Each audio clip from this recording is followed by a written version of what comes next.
So much, so much. One man we interviewed yesterday in the River Arts District said these people's livelihoods are gone. And when you look out off of a bridge in the River Arts District and see just the wide span of destruction, as far as the eye can see, you know exactly what he's talking about. It is so sad for these people as they have lost so much. And we're talking about mainly a business district. There are some residential areas, but they seem to be more like high-rise apartments.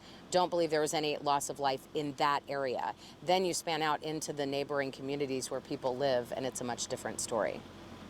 Video that we're seeing in that area is pretty incredible. You talked to someone who actually researches the French Broad River near this community.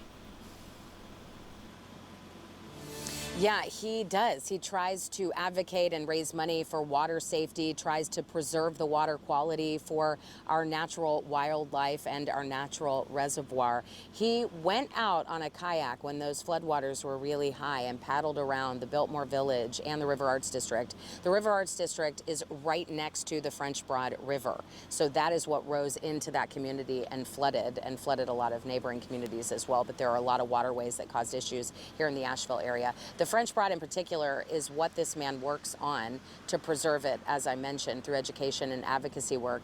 He said as he was paddling through on his kayak, he saw oil in the water and more. There's an oil distribution place there, and the oil tanks were flipped over. We paddled up through a gas station, and gas was just coming out of the ground. You know, propane tanks floating by, trash and debris just coming out of buildings.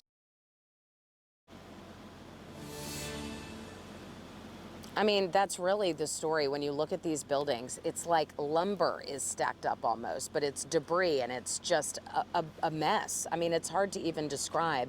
He says, though, that our natural reservoirs do have a way of coming back in these instances. It is going to take a lot of help and a lot of cleanup efforts, though, Heather. Yeah, and it's hard to know where to even begin in that process. All right, Abby, thank you. We'll see you in just a minute.